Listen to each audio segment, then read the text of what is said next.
হজ যাত্রীদের জন্য স্বস্তির খবর দিলেন প্রধানমন্ত্রী তারেক রহমান। তিনি জানিয়েছেন, আগামী বছর থেকে হজের খরচ আরও কমানোর পাশাপাশি যাত্রীদের সুযোগ সুবিধা বাড়ানো হবে। 17 এপ্রিল রাত 11:30টার দিকে ঢাকার হজরত শাহজালাল আন্তর্জাতিক বিমানবন্দরে আনুষ্ঠানিকভাবে এ বছরের হজ ফ্লাইট কার্যক্রমের উদ্বোধনকালে তিনি এ আশ্বাস দেন। এর আগে রাজধানীর আশকোনা হজ ক্যাম্প পরিদর্শন করেন প্রধানমন্ত্রী। সেখানে তিনি হজ যাত্রীদের সঙ্গে কুশল বিনিময় করেন এবং সার্বিক ব্যবস্থাপনার খোঁজ খবর নেন। প্রধানমন্ত্রী বলেন, অন্তর্বর্তী সরকারের সময়ই হজ ব্যবস্থাপনার অধিকাংশ কাজ সম্পন্ন হয়েছিল। তবে দায়িত্ব নেওয়ার পর তার সরকার অন্তত 12,000 টাকা খরচ কমানোর উদ্যোগ নিয়েছে।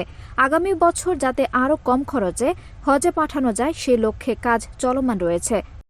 এ সময় উপস্থিত ছিলেন ধর্মমন্ত্রী কাজী শাহ মোফাজ্জল হোসেন কায়কোবাদ সহ সংশ্লিষ্ট কর্মকর্তারা।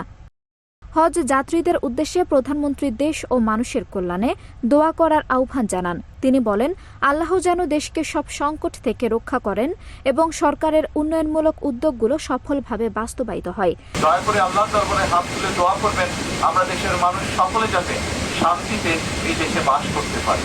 অনুষ্ঠান শেষে হজ যাত্রীদের নিয়ে বিশেষ মোনাজাত অনুষ্ঠিত হয়। পরে ভিআইপি লাউঞ্জ হয়ে নিজ বাসভবনের উদ্দেশ্যে রওনা দেন প্রধানমন্ত্রী।